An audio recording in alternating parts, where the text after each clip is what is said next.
Assalamualaikum warahmatullahi wabarakatuh. Alhamdulillah wa syukru ala ni'amillah. Masih keneh tiasa ditepang dangukeun deui dina acara anu matuh kamemet urang sadayana. Dongeng jalma kajajaden bagian anu ka 45 na. Atuh ngarah teh nyangkolong tingkana waktos sumangga. Ayeuna mah urang lajengkeun deui para mitra sadayana. Ari urang kudu kumaha ieu ris? Jang Didin siga bingung ku pipataeun. Mangsa geus diuk digireun Jang Aris anu harita keur nyang hareupan cai anu dina baskom. Nya teu kudu kumaha Din. Cukup we maca sholawat dina jero hate Din. Jang Didin nembalan ku unggeuh. Geus kitu mah reup Jang Aris meremkeun sapasang panona. Jang Didin oge nurutan peureum. Dina mangsa bibir Jang Aris geus mimiti ka tembong gerak saeutik ciciren keur babacaan. Panon Jang Didin mah rada meletet nempokeun pamolah nu jadi sobatna. War war war. Karasa pisan ku Jang Didin. Hawa di eta kamar dak dumadakan jadi beda. Karasana asa aya hawa nu hanet pating saleor. Nepi ka ngahudangkeun sakur-sakur bulu-bulu lemes dina sakujur awak. Buri Nyai kebur. Dumadakan leungeun katuhu Jang Aris nepi ka ngagebur di bulan ku cahaya bodas anu hurung ngempur. Panon Jang Didin anu satadina meletet. Ayeuna mah teh sirikna dibelel-belelkeun sarta molohop meh teu ngicep-ngicep. Dumadakan poho we sigana teh kana naon-naon anu harita keur dibaca ku dirina. Sanggeus aya kana sawatara kadapanana celom. Jang Aris ngancelomkeun curugna kana cai anu keur disanghareupanana. Cai dina eta baskom oge jadi kabawakeun ngagebur paselang jeung haseup ipis anu ngepul. Nempok kitu teh ari Jang Didin mah beuki molohok bae. Teu lila antarana nya Jang Aris mimiti beunta barang pisan jeung ngilesna cahaya bodas anu samemehna ngabulan leungeun katuhuna. Cai anu dina baskom oge ayeuna mah geus siga asalna deui. Alhamdulillah geus rengse Din. Jang Aris ngareret kanu jadi sobatna. Ari Jang Didin harita teh masih keneh dina kaayaan pulhak polohok. Sardin, yeuh Din. Jang Aris nepak pingping sobatna. Kumaha? Jang Didin nepi ka agak eueuh siga nu kagrewahkeun. Ih, ngadon molohok kitu. Gancang ieu inum saeutik caina Din. Nyaris nya. Geus kitu mah Jang Didin gura-giru bae nginum eta cai saragon. Ditohtor langsung tina baskomna. Ayeuna mah aya nu karek inget urang teh ris. Cek Jang Didin. Naon? Jang Aris neuteuk sobatna. Bapa urang jeung anu garawe di Neng Tina teh. Anu ayeuna jadi loba pating harulang teh. Kabeh oge sanggeus nangarinum cai anu dibawa ku si Omo. Ari urang jeung saberapa gawe anu teu milu nginum mah teu kuna naon daris. Syukur atuh ari nyaho kanu jadi sabab musababna mah. Pikeun saterusna mah perkara ieu urang teh rek masrahkeun sapinaha we ka maneh. Rek kumaha we carana ieu cai kudu kainum ku sakur anu garawe di Neng Tina. Nah atuh teu langsung ku maneh ris. Jeung moal oge mahi deui ari caina kursa kieu maris. Mahi kudu kainum najan sakecelak ewang oge. Arep dicampurkeun kana sabangsaning inumeun anu sejen oge teu naon ari hayang loba mah. Heug atuh ari kitu maris. Tapi nah teu langsung ku maneh atuh. Nya moal bisa atuh urang mah isukan rek indit deui ka pasantren ieu teh Din. Jang Aris henteu balaka perkara nu sabenerna mah. Rek ka pasantren pan sakedeung di oge rek kawin maneh teh ris. Jang Didin nepi ka kurang kerung. Aya perlu heula ieu teh Din. Engke oge ari dina waktu rek kawin mah. Urang oge rek sagancangna mulang deui, Din. Ari geus ngarti mah Jang Didin ungut-unggutan.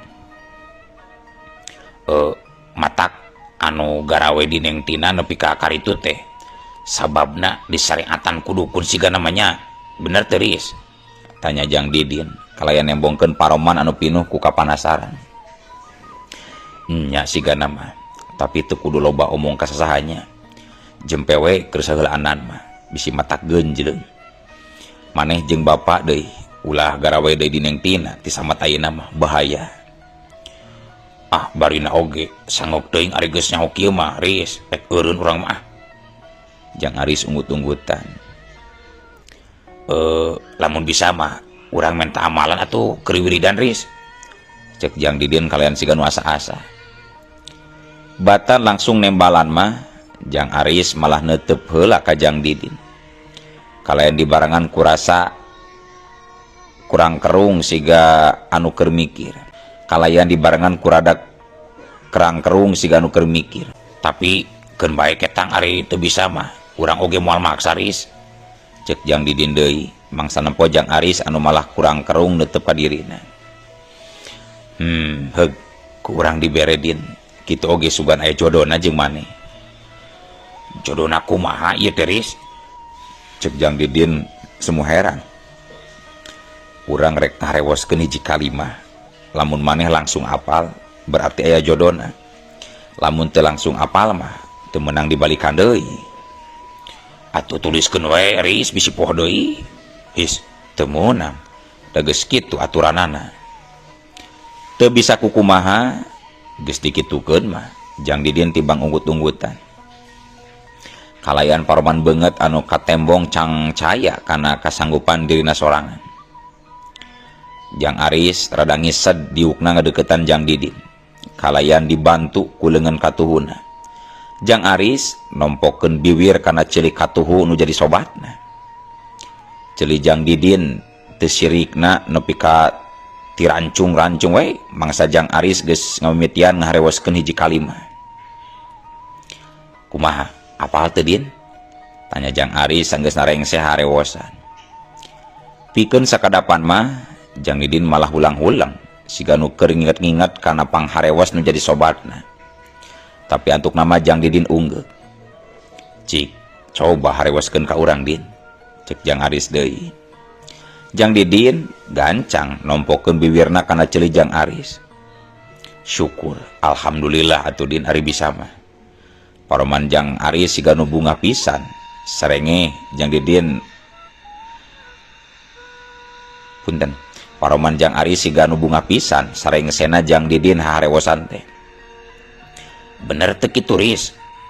Nya bener pisan Din, didoakeunnya sing karasa mangpaatna. Alhamdulillah nun pisan Riz. Tapi naon mah unaatna eta kalimat teh Riz? Hampura urang mah moal bisa ngabijakeun perkara etana. Bisi maneh teu ikhlas ngagaweanana, alatan museur teuing kana tujuanana. Pek we wiridkeun unggal geus salat, ulah sok mikiran maunatna, pokona mah amalkeun we. Nyaho atuh ari kitu mah kudu sabaraha balikan ieu teh macan Riz. Kumaha daekna we, anu penting mah usahakeun sing ikhlas. Dina jero hate deui ngawiridkeunana ulah kaluar sora. Nya atuh nuhun pisan nya Riz. Jang Aris timbang nembalan ku unggeuh dibarengan ku tetep mata anu siga pinuh ku kanyaah ka Jang Didin anu jadi sobatna teh. Sanggeusna nunuhunan pikeun anu kasabaraha kalina Jang Didin antukna amitan sajarek mulang deui ka Cilanjung. Cai anu dina baskom dieurihkeun heula kana kendi. Geus kitu mah kalian siga anu sumanget Jang Didin ngagedig ninggalkeun imah nu jadi sobatna. Henteu nyimpang-nyimpang acan ka calon mitohana mah Jang Didin langsung be ngungkug muruk kalemburna. Sapaparat jalan sajeroning leumpangna teh dina jero hate mah teureun-eureun ngapalkeun kalimah anu diharewoskeun ku Jang Aris sangkan teu poho deui, teu kacatur kumaha lila di jalana sanggeusnya orang lalampahan anu lumayan matak meres kesang. Antuk nama Jang Didin nepi deui ka imahna. Indungna Jang Didin harita mah sigana keur bebersih di pipir imah. Kadenge tina kusrak kosrekna sora sapu nyere tina palebah kandang domba. Jang Didin gura-giru nenden kendi di kamarna. Diapik-apik pisan nundana oge. Tayohna mah sieun kadupak atawa bahe. Geus kitu mah Jang Didin ngoloyor ka rohangan dapur, ngadon kurah koreh nempuan eusi pago. Din, eta maneh lain, Din. Gerewekna indung Jang Didin ti pipir imah. Mangsa sacara teu dihaja, Jang Didin ngadupak turu berantang nepi ka ngagalombrang. Kucing mah, tembal Jang Didin rada dijorowokeun. Ah, dasar sia teh. Astayam. Jang Didin mah timbang nyerenge, mangsa ngadenge caritan indungna anu samodel kitu teh. Sarta anu saterusna mah nyelebek dahar siga nu nikmat pisan. Teu lila antarana indungna Jang Didin ngurunyung nyampeurkeun. Tuh aya goreng nila dituruban ku aseupan, Din. Cek indungna, kituna teh bari nunjukkan aseupan anu ditunda dina luhureun rak wadah piring. Masih kene dijieun tina kai harita mah rak wadah piring teh. Wah, tos ngabedahkeun nya mah. Ngabedahkeun ti mana horeng. Da teu boga balongna oge urang mah deuleu. Meunang ngagantian eta teh ti Kang Arif. Tibang nyerengeh Jang Didin mah. Sarta nu saterusna mah gura-giru nyokot goreng nila anu dituduhkeun ku indungna. Bapak teh acan mulih mah? Tanya Jang Didin. Kituna teh bari neuteup indungna. Anu harita keur diuk bari ngoles-ngoleskeun apu kana seureun. Jauh kene atuh ka bedugna oge Sardin. Nyanya hilap. Jang Didin ngomongna semu ngosom, da bebuhan geus mimiti ngahuap deui. Melang mama kasih bapak teh, Din. Jadi kitu geuning asa mindang hulang-hulang. Sami we Didin oge melang mah. Tapi tenang we. Engke urang landongan Didin tos nyuhunkeun cai tambat ade teh. Nya ti saha? Di urang Jatilindu mah. Nya saha? Ah aya we mah guru Didin moal disebatkeun jenenganna mah. Rada kurang kerung indungna Jang Didin mangsa ngadengi caritaan anakna sa model kitu teh. Nya ti iraha maneh Sardin boga guru? Indungna jadi siga nu panasaran. Tos lami atuh mah nadapi doana we ti emanya. Nyepek belah. Kumaha dinya we? Asal ilmu nu alus we diajarna. Ulah ilmu nu matak mawa kana kasombongan. Jang Didin timbang ugut-unggutan. Sarta nu saterusna mangadekul deui ngarecah goreng nila. Daharna oge nepi ka ngalimed siga nu ponyonaker. Para wargi sadayana. Gancangna carita mangsa wanci geus manjing kana waktu dohor. Jang Didin gura-giru ngalakonan salat di kamarna. Sarengsena salat diteruskeun ku wiridan anu kalimahna pamere ti Jang Aris teh. Khusu pisan katampona teh. Kalayan anu tangtuna oge saluyu jeung pituduhna Jang Aris. Anu nitah wiridanana cukup dina jero hate ulah nepi ka dikendalkeun. Wer.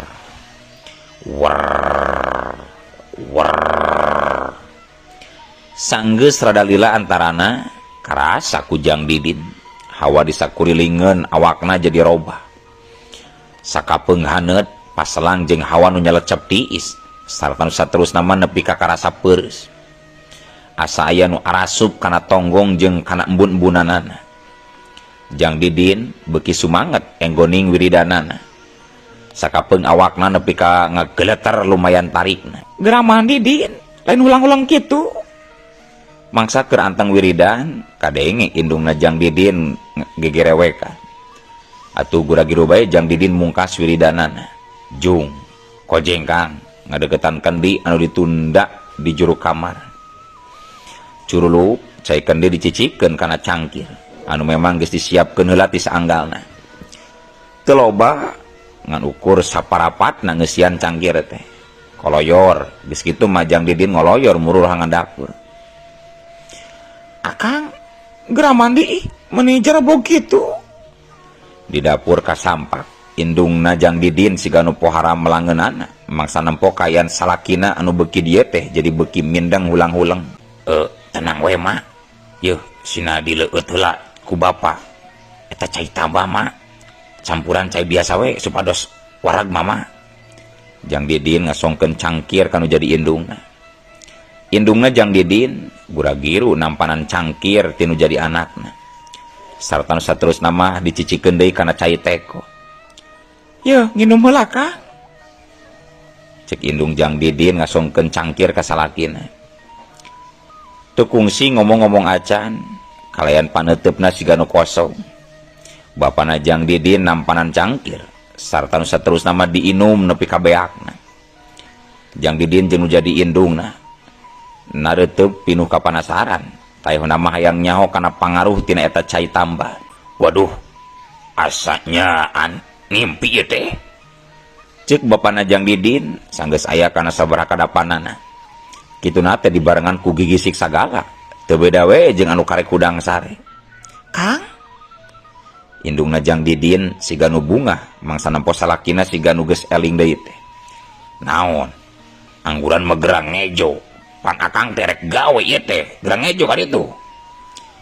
Gawe-gawe we, tempo atuh eta pakaian oge jarablog kene atuh Kang. Gebeg. Bapana Jang Didin nepi ka ngagebeg siga nu pohara pisan reuaseunana. Mangsa nempo kayan dirina nu sakitu jarablogna. Aya naon ieu teh nyi? Asa lieur kana huluna oge ieu teh. Cek bapana Jang Didin neuteub pamajikan satiana. Kituna teh dibarengan ku garo-garo teu ateul. Batan langsung nembalan mah indungna Jang Didin malah ngareret kanu jadi anakna. Jang Didin unggek siga langsung surti. Geus kitu mah barabat we. Jang Didin nyaritakeun naon-naon anu geus kaalaman kuno jadi bapana. Astagfirullahalazim. Nah bet bisa kitunya. Bapana Jang Didin siga ruas pisan sageusna ngadenge keterangan tinu jadi anakna teh. Nya tidak ngetayeuna mah ulah damal di dinding tina Pak. Kanggo alasanana mah wawartos we nuju seueur uruseun kitu Pak. Cek Jang Didin bari neuteub pinuh kanyaah ka kolotna. Teu sarudit teuing bari oge ari geus nyaho kieu mah barai deui. Bapana Jang Didin nepi ka bibiri gidigan sagala. Muhun nanging panggeruh ka sahanya Pak, jempewe heula. Terus ari batur kumaha Din euy? Da karunya atuh ari diantep wae mah. Keun pasrahkeun we ka Didin perkawis eta mah Pak. Didin oge kapapancenan tugas ya teh tinu janten guru kangge ngalandongan anu sanesna Pak. Kumaha guru? Diiraha maneh boga guru Din. Bapana Jang Didin kurang kerung neuteub ka anakna. Geus lila cenah bapana. Karek tadi we ngomong ka kami oge boga guru cenah bapana. Celengkeungna indungna. Saha jeung urang mana guru teh? Sakti oge tah ilmu guru maneh teh Din. Buktina ieu bapa oge langsung cager geuning Din. Urang Jatilindu cenah ngaranna mah teu daek ngabejakeun ka kami oge. Pikeun sakadapan mah bapana Jang Didin timbang hulang-hulang. Tapi teu lila kituna teh. Antuk nama bapana Jang Didin unggut-unggutan sorangan. Oh, gitunya. Olah singgeuna tuh nyi. Anteuran Jang Aris minangka wujud panuhun urang nya olah-olah singgeuna. Cik bapana Jang Didin. Aya naon itu bapana? Asa tugugur teu angin. Pan geus nganuhunkeun mah ka Jang Aris. Basa ka Jatilindu oge dikiriman kue timbal. Kunaon enang ngiriman deui bapana? Indungna Jang Didin nepi ka kerung-kerung we mangsa salakina ujug-ujug marentah kitu teh. Cai tambah anu tadi teh geus pasti ti Jang Aris eta teh. Kami mah geus apal pisan.